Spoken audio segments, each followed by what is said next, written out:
Hello, beautiful people. My name is Athol. Let's jump into it. And today I'm going to follow up on yesterday's video where I talked about getting your happiness from doing the right actions rather than trying to get your happiness from achieving certain outcomes, achieving certain results. So I had a couple of questions about this, a couple backward and forwards in the comments. So here we go.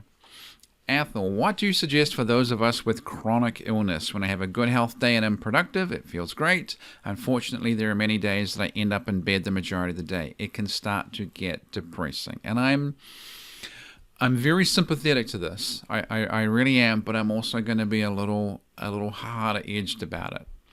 I think there is an enormous temptation to just let a chronic illness or condition rule your life. And like you say, if you have good health days, everything is great. And if you have bad health days, everything is bad.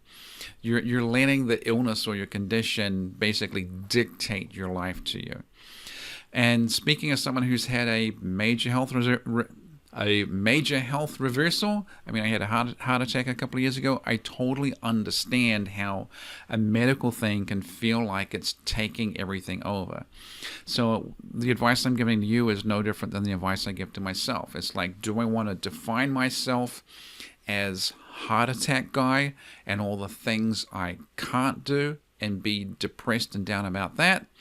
Or do I want to define myself as basically, Athol K, someone who has had a heart attack, and these are all the things that I can do and will do and should do, and how I contribute somehow to other people around me and the universe in general or whatever, and what I can do positively. So that's a real choice that you can make. If you allow the illness to be your out and you keep taking it, you set yourself on a path where things are not going to turn out the greatest for you.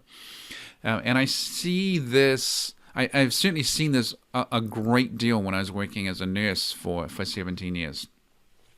The patients and clients who were proactive and positive about taking charge of and managing and coping with whatever their situation was, typically do better than the ones that are just grumpy, angry, mad, and disruptive and fight with the nurses and other staff. So I think there is a choice that you can make there. I accept and agree that it's a more limited choice than someone who's perfectly healthy, but there's still a choice there. Anyway, so next question. Why is it so hard to do in terms of getting your happiness from your actions instead of the outcomes? Why is it so hard to do? This is because I think for a lot of people, we want to wait until we feel good as if we had achieved the outcome that we're looking for before we feel motivated to take the actions that we would need to do to get to that outcome. It's like we need to feel good, feel happy before we do the thing that we need to do to get us to the place where we're meeting our goals. And there's a sort of a resistance there. And I think that the solution to this and the trick to this is you just have to accept you're going to feel crappy in the moment, and you do the actions you need to do, and eventually the results that you're looking for will come.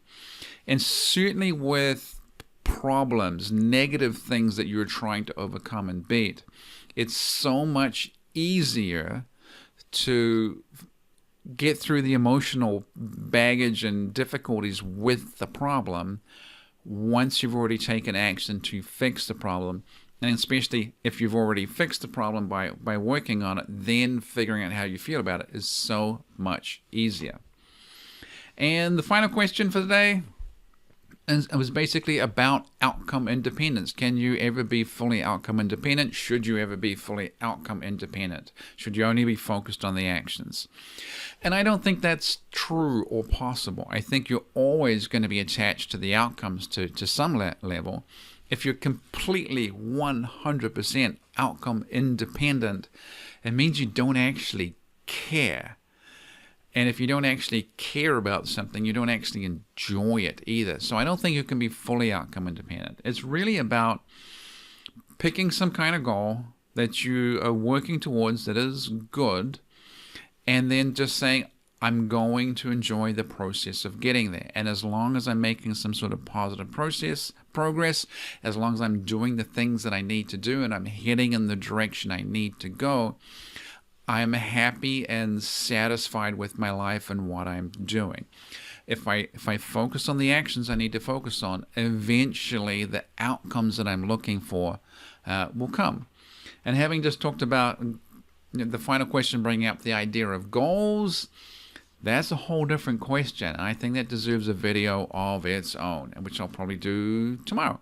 So that is it for today. Hope you liked the video. Please like, share, comment, subscribe, all that good internet stuff, and I will talk to you soon.